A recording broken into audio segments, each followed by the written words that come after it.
What happens when standing your ground becomes more important than winning the argument? This is the story of Karoline Leavitt, a woman who found herself in that very position, and what happened next left an entire room stunned. Before we dive in, let me know in the comments where you're watching from. The briefing room in Washington, D.C. was packed. Rows of cameras lined the back wall, their lenses fixated on the podium where Karoline Leavitt stood, poised and confident. She was no stranger to tough crowds, but tonight felt different. The air was thick with anticipation, an unspoken tension humming beneath the surface. Karoline adjusted her microphone, a slight tremor in her hand betraying her nerves. "Good afternoon, everyone. Let's get started." Immediately, hands shot up across the room. Journalists, hungry for a headline, eager to get their questions in first.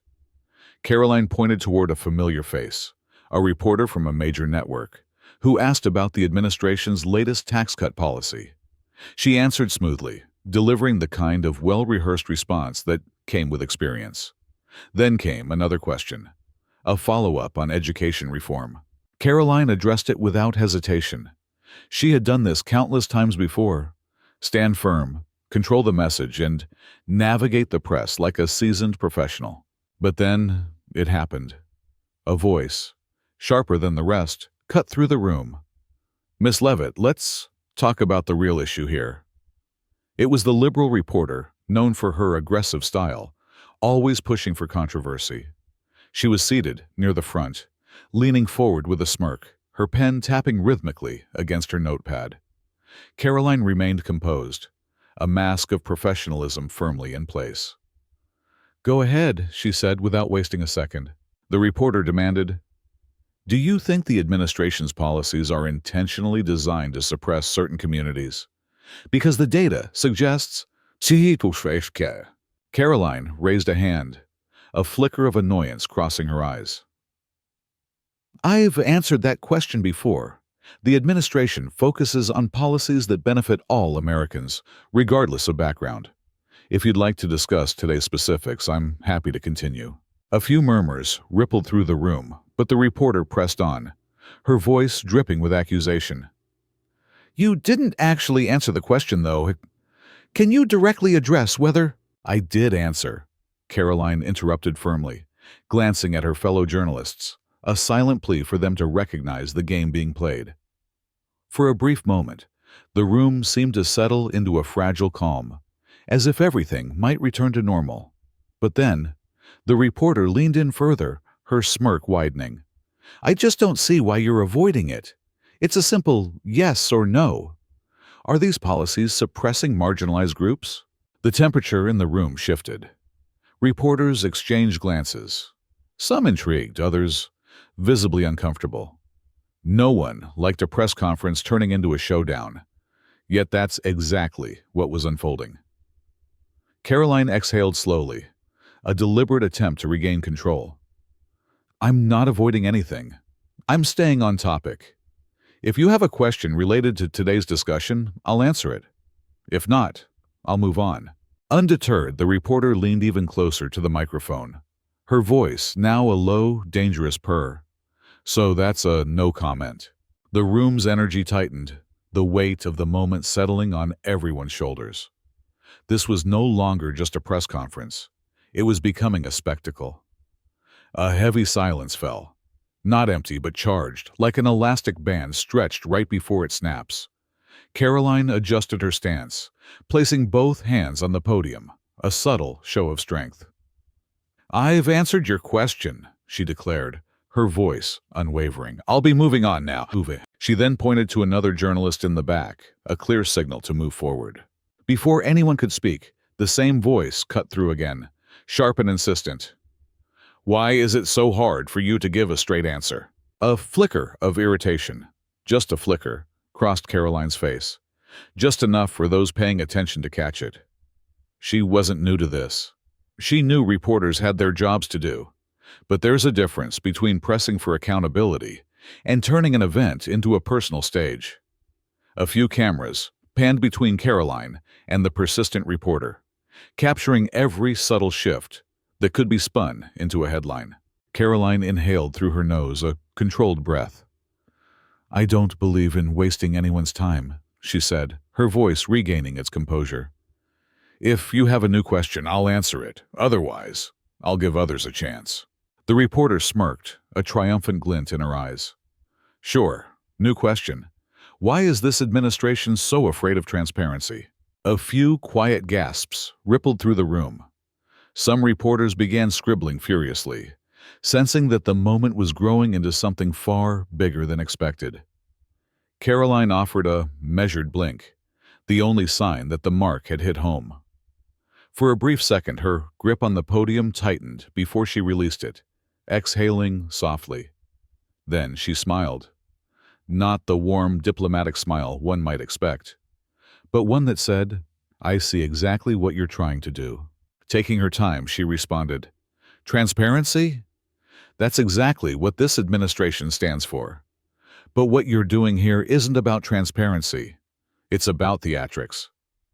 Her words hung in the air, and the reporter's smirk faltered, just a little. Another journalist, seated toward the back, cleared his throat. "Karoline, if I could—" But once again, the same voice cut in sharply. "So, you're dismissing valid concerns as mere theatrics? The American people deserve real answers." The cameras captured every detail. The slight tilt of Karoline's head, the way the other journalists shifted in their seats, some clearly frustrated that the event had been hijacked. A veteran journalist muttered to a colleague, "This isn't journalism, it's performance art." But the reporter didn't care. She knew exactly what she was doing. The longer she pressed upon the more likely it was to go viral. A confrontation like this was social media gold. Karoline recognized the crossroads before her. She had a choice: engage and fuel the spectacle further, or shut it down entirely. With a quiet sigh, she glanced toward security at the side of the room. No words were needed. The shift in her gaze was enough. Everyone knew what that meant. This was no longer just an argument, it was about to escalate. The atmosphere grew heavier. No one spoke, yet the tension was thick enough to hold everyone in place. Karoline could see it in the way some journalists avoided eye contact and how others gripped their notepads a little tighter. They weren't just watching. They were waiting. The reporter, a woman in her mid-30s with sharp eyes and an unwavering posture, remained frozen, leaning forward with her pen resting against her notepad, a quiet smirk still playing at the corner of her mouth. She wasn't merely there to ask a question. She was there to make a point. Karoline straightened, her voice regaining its steel. "I'll say this one more time. If you have a relevant question, I will answer it. But I'm not going to stand here and engage in bad faith arguments." The reporter chuckled softly, shaking her head. "Bad faith?" she mocked. "Karoline, I'm just doing my job. Isn't that what a free press is for?" Karoline didn't flinch. A free press is about holding people accountable. What you're doing is trying to turn this into a spectacle. A ripple of murmurs passed through the room as journalists exchanged quick glances, sensing that the debate had shifted from policy to power. The reporter tapped her pen on the table. "So, just to be clear," she said, her voice dripping with sarcasm, "are you refusing to answer because you can't, or because you don't want to?" Silence fell. A few reporters inhaled sharply, bracing themselves for what would come next. Karoline exhaled, carefully choosing her words. "I am refusing to play your game. This press conference is not about you." For a moment, the reporter's smirk flickered. Then she leaned back in her seat, arms crossed, a picture of defiance. "Right," she retorted, "because expecting transparency has become a game." Her tone was defiant, challenging. Karoline adjusted the microphone slightly and stepped back from the podium, a decisive move. "I think we're done here." The words sent a shockwave through the room. The reporter's eyebrows shot up. "Excuse me?" Karoline didn't flinch. "You've made it clear you're not interested in an actual discussion. You're after a headline.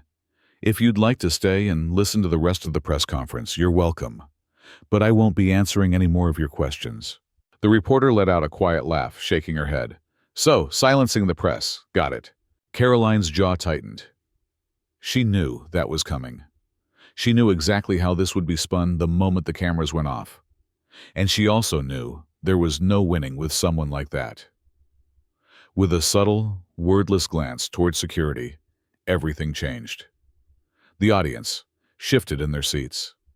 The energy in the room snapped from tense anticipation into full-blown confrontation. This was no longer merely an argument. It was about to become something much bigger. A ripple of unease passed through the crowd. Journalists weren't just watching now. They were recording every second, every movement, waiting to see how far this would go. The sound of camera shutters clicking filled the space, capturing the exact moment Karoline's eyes met the security guards. The reporter noticed too. Her smirk vanished as she asked, in a low, cutting tone, "You're seriously doing this?" Karoline offered no reply. A uniformed officer by the door took a slow step forward. No words were needed. The meaning was crystal clear. The reporter had two options: de-escalate or double down. She chose the latter, muttering, "This is unbelievable." Then louder, so the cameras would catch it. "So much for freedom of the press, huh?" Karoline remained unmoved. "Freedom of the press doesn't mean hijacking a press conference," she stated calmly. The reporter let out a dry laugh, glancing around as if to coax the other journalists into agreement. Some shifted uncomfortably. A few scribbled notes, but no one spoke. The security officer took another step. For a split second, the reporter hesitated. She could have stood her ground and forced a removal, a moment destined to go viral. Or she could choose to exit on her own terms and control the narrative another way. Karoline watched the decision play out behind the reporter's eyes. Slowly, the woman reached for her notepad, stood up, and adjusted the strap of her bag. "This is a disgrace," she muttered, just loud enough for the mics to pick up. Then, with one final jab before turning toward the exit, she added, "You can kick me out, but you can't silence the truth." Karoline didn't respond. The door closed behind the reporter, and just like that, it was over. Or at least it should have been. A thick silence followed. No one knew what to do next. The cameras kept rolling. Some journalists pretended to scribble notes, while others simply stared. Then a voice emerged from the back of the room. "Karoline, do you think this was the right decision?" She turned toward the speaker. "I think it was necessary," she replied evenly. Another voice asked, "You don't think this will backfire?" She knew it would. By the time she left the room, the internet would be flooded with clips and headlines like, "Karoline Leavitt removes reporter for asking tough questions." Did it matter? She straightened her posture. "We're here to have discussions, not disruptions. If anyone else has real questions, I'm happy to answer them." After a brief pause, a hand slowly went up, and the press conference continued. But the real storm was just beginning. Within minutes, the footage spread like wildfire. By the time Karoline stepped off the podium, her phone was buzzing non-stop. Staff members hovered at the edges of the room, whispering in hushed tones, their faces tense as they glanced between their screens and the door the reporter had just exited. She didn't need to check her notifications to know the clip was spreading fast. As she walked down the hallway toward her office, one aide caught up with her, phone in hand. "It's already trending. Silencing the press is picking up steam." Karoline exhaled through her nose. "Of course it is," she replied, a hint of weariness in her voice. The aide hesitated. "The major outlets are running with it. Some headlines are fair, just reporting what happened, but others—" She trailed off while scrolling. "Leavitt shuts down press freedom. Reporter escorted out for speaking truth to power." Karoline stopped walking. "Speaking truth?" she repeated, a half laugh, half scoff escaping her lips. "She isn't speaking truth. She is performing it." The aide nodded. "Doesn't matter. She knew exactly how this would be spun the moment the cameras went off, and she also knew there was no winning with someone like that." With a subtle, wordless glance toward security, everything shifted. The room's energy snapped from tense anticipation into full-blown confrontation. It was no longer just an argument. It was about to become something much larger. A ripple of unease spread through the crowd as journalists began recording every second, every movement, eager to capture how far this would go. The steady click of camera shutters filled the space, documenting the precise moment Karoline's eyes met the security guards. The reporter noticed it too. Her smirk vanished. "You're seriously doing this?" she asked in a low, cutting tone. Karoline said nothing. Instead, a uniformed officer stationed by the door took a slow step forward. No words were needed. The meaning was crystal clear. The reporter now had two choices: de-escalate or double down. She chose the latter, muttering, "This is unbelievable." Then, raising her voice so the cameras would catch every nuance. "So much for freedom of the press, huh?" Karoline remained unmoved. "Freedom of the press doesn't mean hijacking a press conference," she stated calmly. The reporter let out a dry laugh as she scanned the room, as if inviting the other journalists to join in her mockery. Some shifted uncomfortably, while others scribbled notes, but no one spoke. The security officer took another step. For a split second, the reporter hesitated. She could stand her ground and force a physical removal, a moment destined to go viral. Or she could exit on her own terms and seize control of the narrative another way. Karoline watched the decision play out in the reporter's eyes. Slowly, the woman reached for her notepad, adjusted the strap of her bag, and muttered just loud enough for the microphones to catch. "This is a disgrace." Then, with one final jab before turning toward the exit, she declared, "You can kick me out, but you can't silence the truth." Karoline offered no reply. The door closed behind the reporter, and just like that, it was over. Or at least it should have been. A heavy silence settled over the room, and no one knew what to do next. The cameras kept rolling. Some journalists pretended to scribble notes, while others simply stared. Then a voice emerged from the back. "Karoline, do you think this was the right decision?" She turned to face the journalist who had spoken. "I think it was necessary," she replied evenly. Another voice asked, "You don't think this will backfire?" She knew it would. By the time she left, the internet would be awash with clips and headlines like, "Karoline Leavitt removes reporter for asking tough questions." Did it matter? She straightened her posture. "We're here for discussions, not disruptions. If anyone else has a real question, I'll answer it."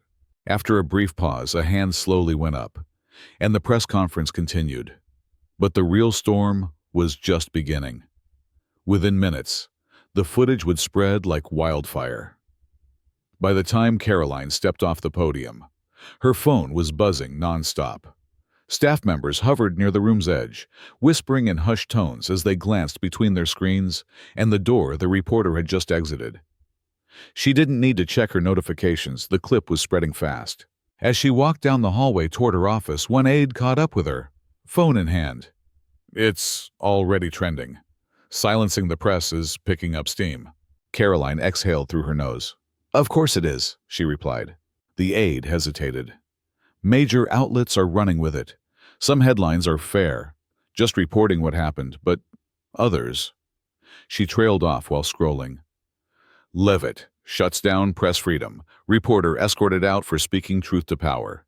Karoline stopped in her tracks, a half-laugh, half-scoff escaping her. "I'm not just speaking truth, I'm performing it." The aide nodded. "Doesn't matter." The aides moved quickly, drafting a statement, queuing up the video. Karoline watched them work, her mind already 10 steps ahead. The reporter had wanted a spectacle, but what she hadn't realized was that Karoline wasn't merely reacting.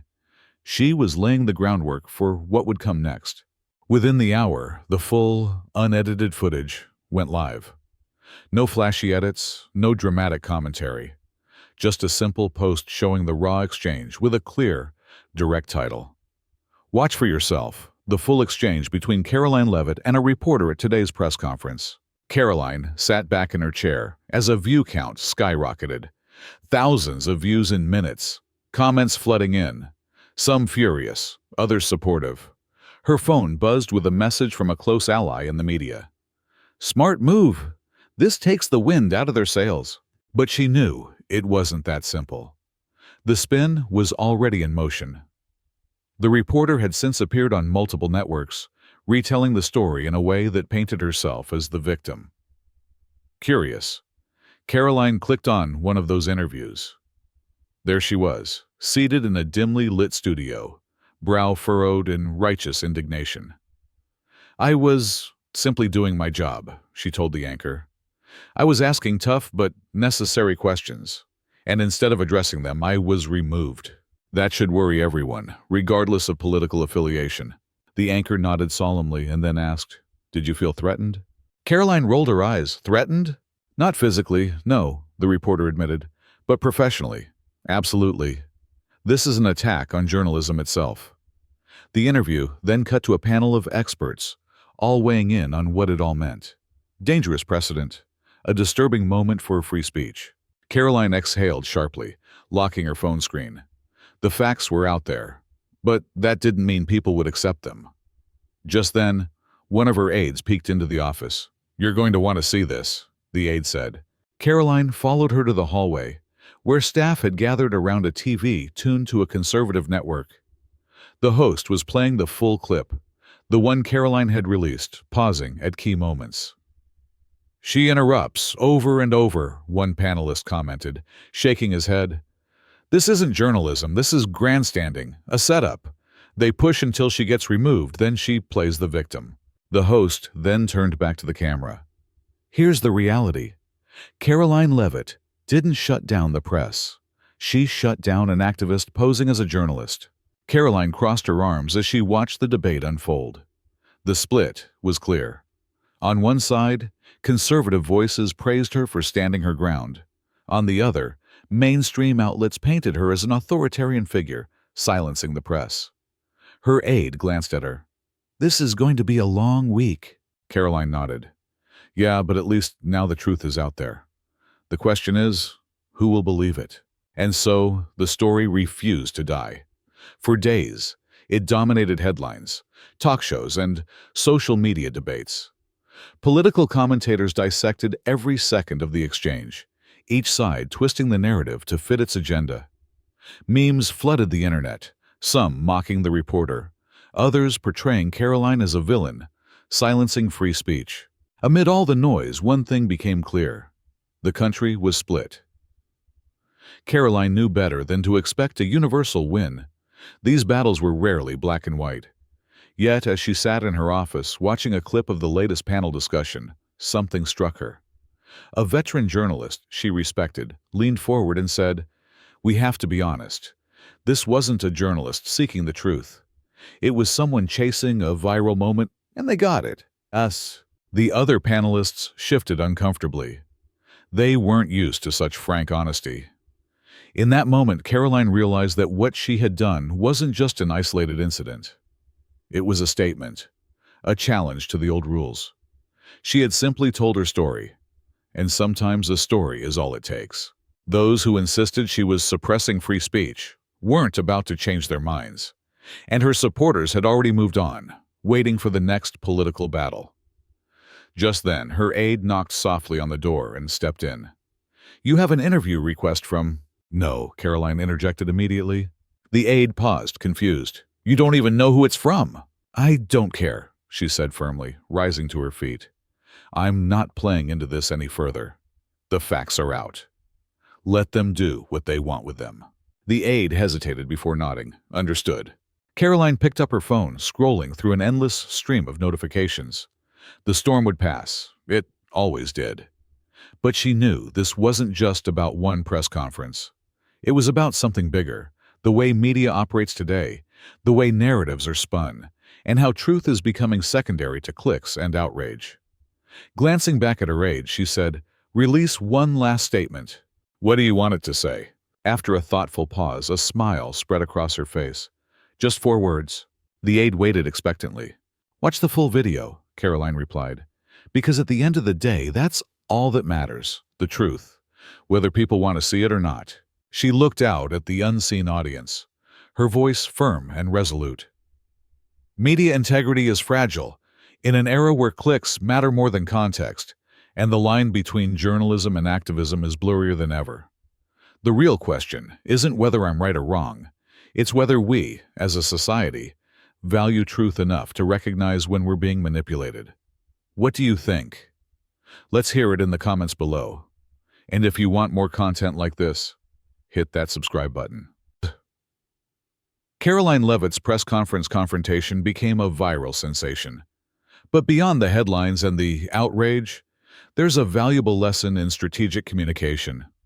It's not about silencing dissent.